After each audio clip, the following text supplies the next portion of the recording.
Joyce Sagar is an internationally recognized spiritual medium, psychic healer, speaker and teacher and resident here in the camp, and sees clients here in the camp as well. Born in India, he began exploring his intuitive gifts at a young age. He later trained extensively with the Southern Cassadaga Spiritualist Camp Meeting Association, earning certification as a medium and healer in 2013. Joy offers personal readings, workshops, and public demonstrations. His mission is to inspire growth, healing, and a more profound connection with spirit through compassion, integrity, and wisdom. Welcome to the podium, Joy Sagar.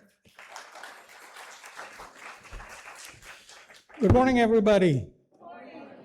I personally want to thank you for lending your voice to that song. Thank you, appreciate that. So I was just trying to find two of my brain cells. They're right there. So the inspired conversation for this morning is my 2 cents. I found them on the floor in my house. They showed up. So when I speak inspirationally, and I want you to recognize that these words are not just for you, they are for me as we explore life along the way, is there. So everything is in divine orchestration. That was my response to our pastor when he was updating me how this morning service may go. And my response to him was, everything is in divine orchestration. And one of his arrangement of the song was this song, and I made that request for that.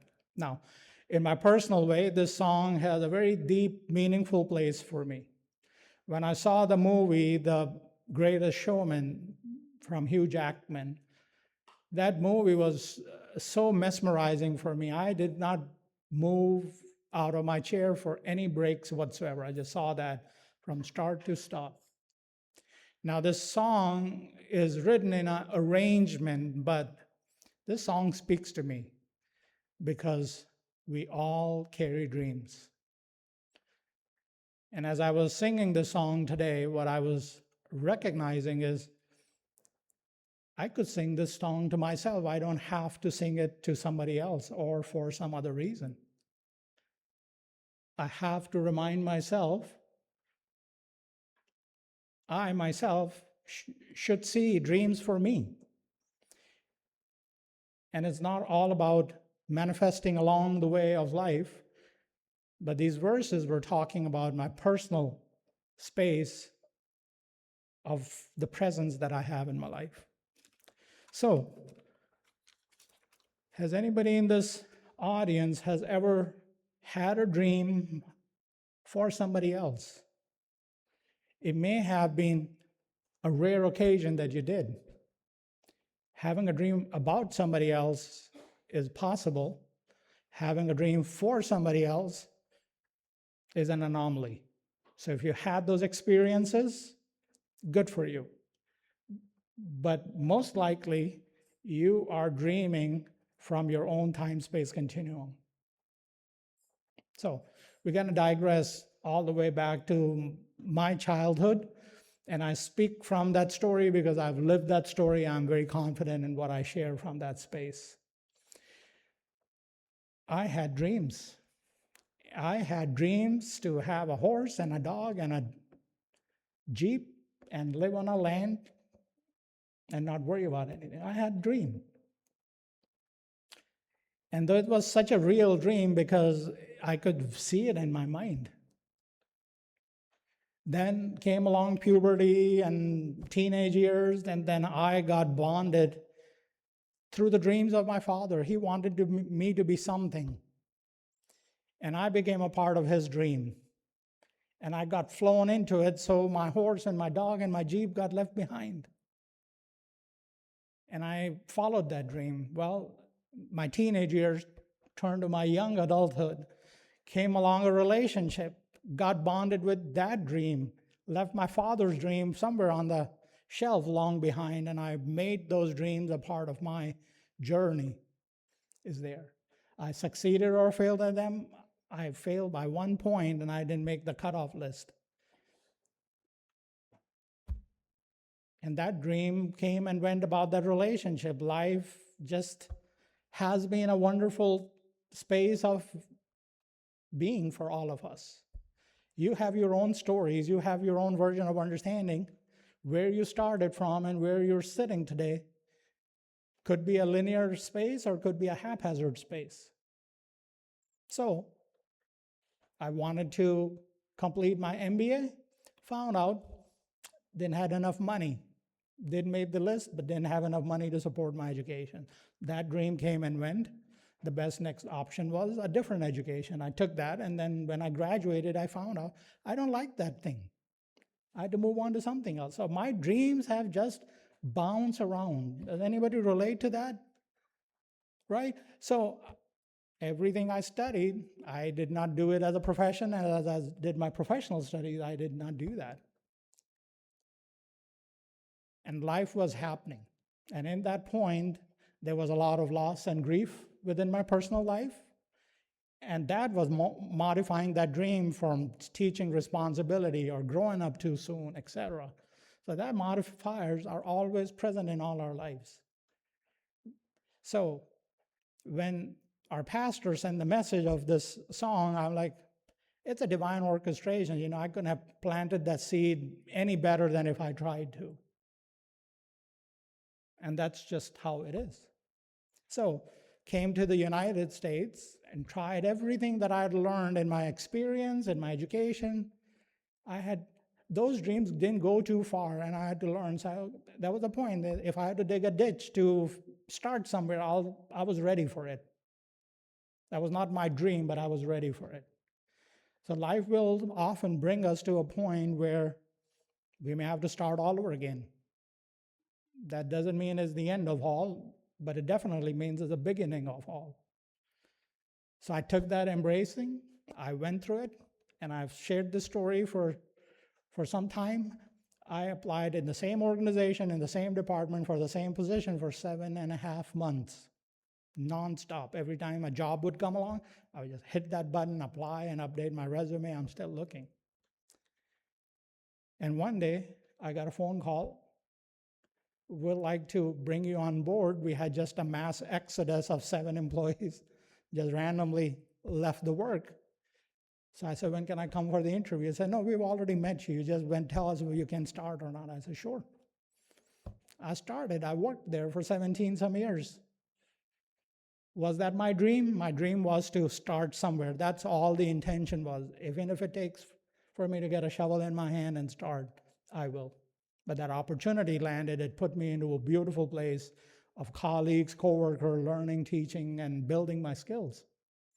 But along with that, the dream of mediumship and spiritual development was parallelly running like a railroad track. One track, materialistic life, the other track was all about spiritual growth. And the train, like the Polar Express, was on full throttle. It was going. And the part of that is, it was not sure what the dream was. I had no idea. I was just in the momentum of things, and I was just moving right along without missing a beat. And partial bragging rights, partial experience, there was a part of my life I was living at home, I was living at work, and the rest of the time I was living here in the camp, studying 5-6 classes a week. Studying. Having no clue where the skill is developing, where it's going to take me. I had no outcome other than, I like what I'm doing, I like what I'm learning. And it just kept the momentum.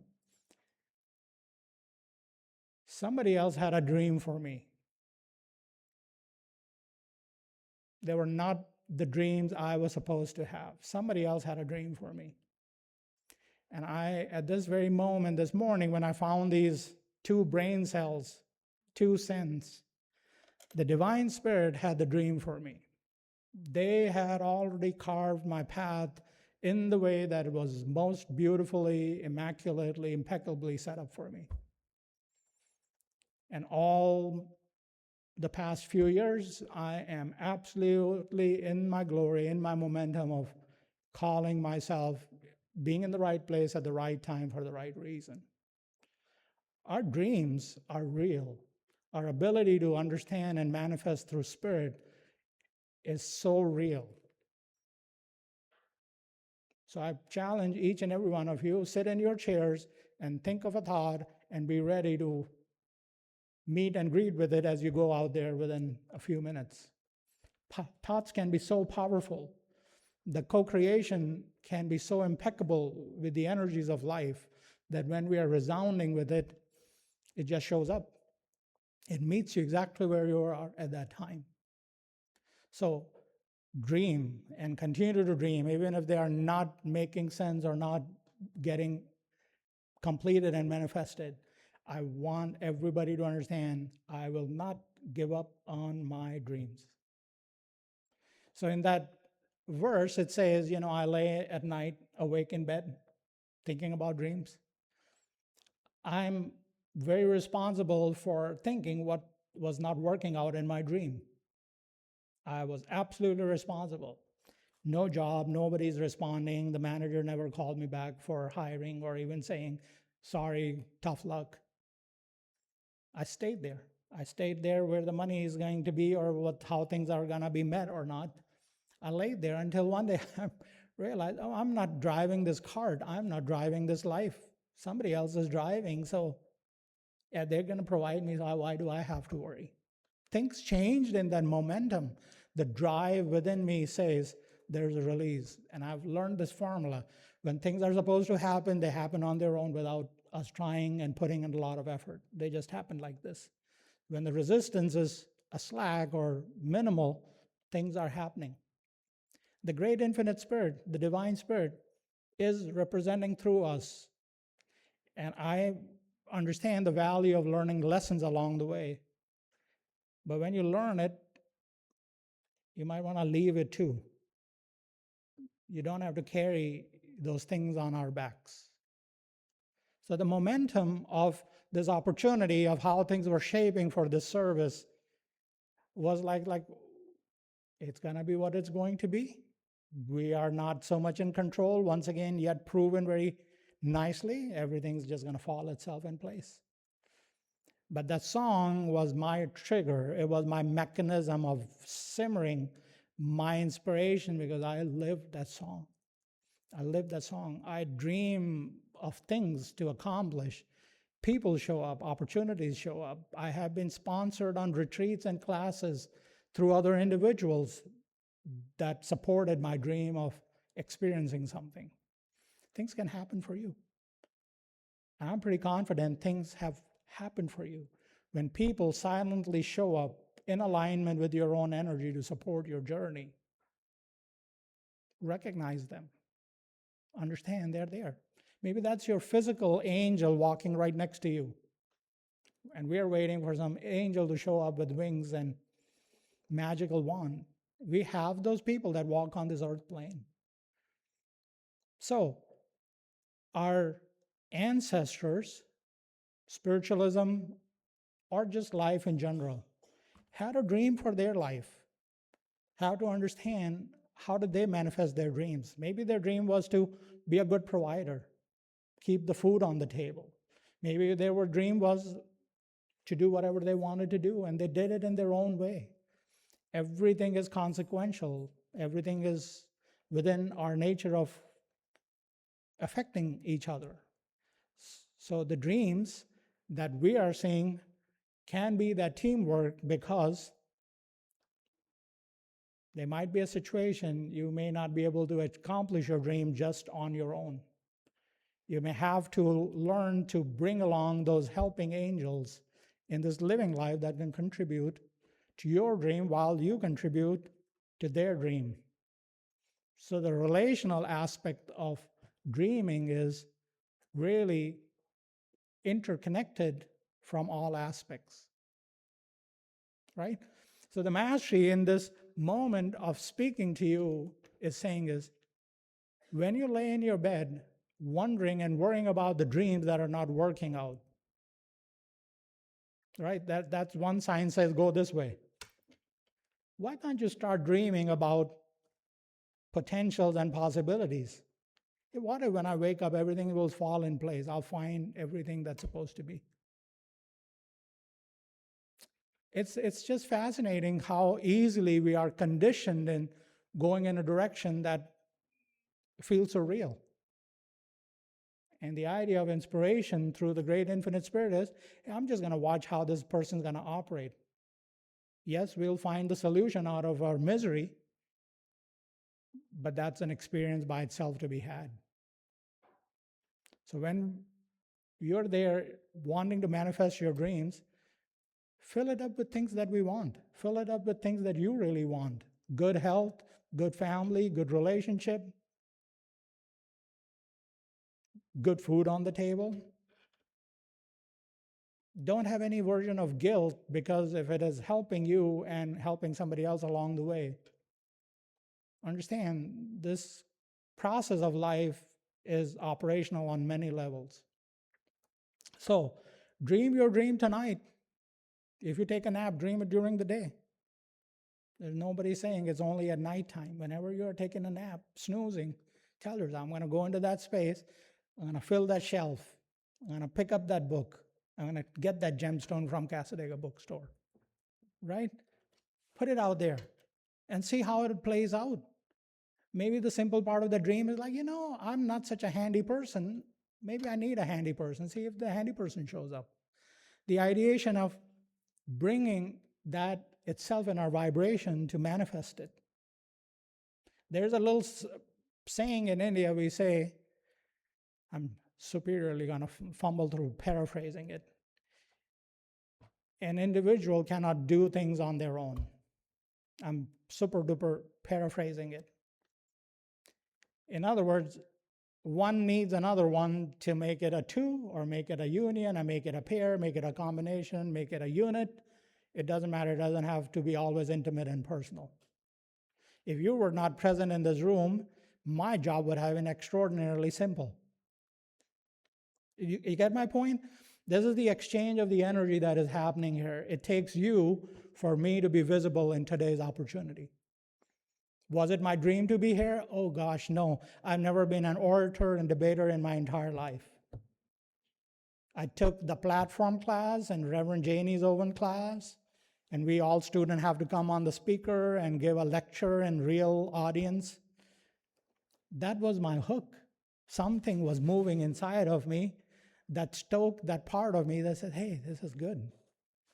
And I would prepare notes, and my notes would fall off the place. Was it my dream to do it that way? No. I wanted to be prepared. I wanted to have quotes. I wanted to have this, dates and times. No. Spirit drives this journey for all of us in your own unique way. That is the agreement. But you are never alone, even while you're dreaming. Somebody is standing there watching your dreams, observing how you are wanting to manifest your reality. So the encouragement of the Spirit is always saying is, whatever is between your awakened state and your sleep state is the work to be done. Side of the sleeping state is very beautiful, because we can be wherever we want to be. So when you go into your dreaming, if you are wanting to manifest something for yourself, I want you to fill the pieces that would make that reality beautiful, rather than what still needs to be done. Look for that. Look for that opportunity of creating, stimulating your space of dreaming. So when you lie in bed, not wanting to sleep, then get up and do something. My easy thing is to read. That puts me to sleep like that. Let me bring some conclusion in a way. I have tried putting the books underneath my pillow so that I can excel exams. I tried that dream. It didn't work out so good. It didn't go so well. And I tried that. I've tried that. So I'm speaking very simply. It's not an anecdotal thing, but it has happened. But that playfulness of that kid was wanting to get good scores. That was my dream, so that I don't have to spend all that time mugging up or memorizing the academics, but yet to accomplish a good outcome. So I've tried that.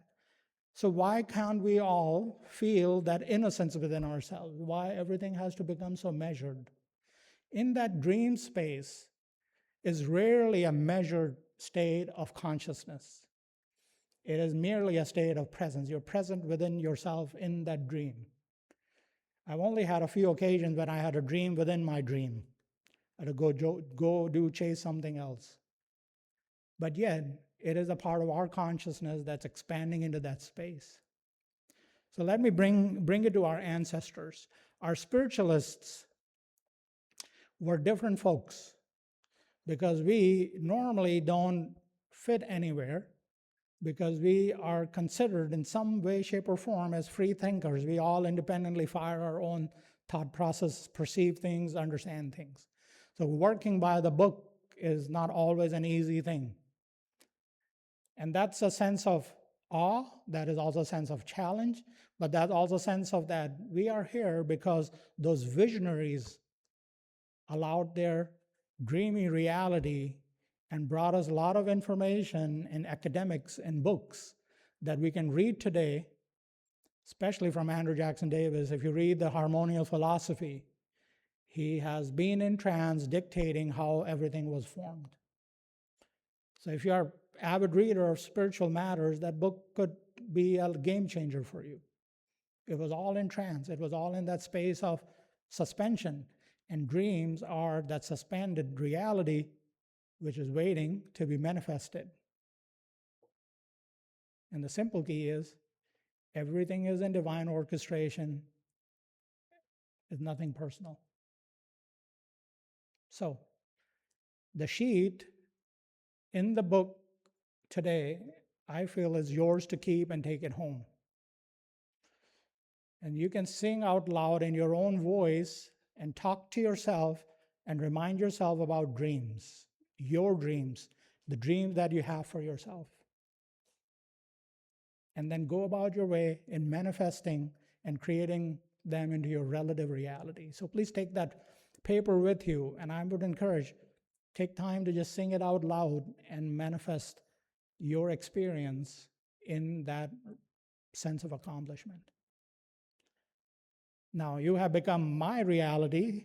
This was not my dream. This was a divine orchestration. And I'm so very grateful for each and every one of you to very intently listening and giving me the energy to work with. Thank you so much.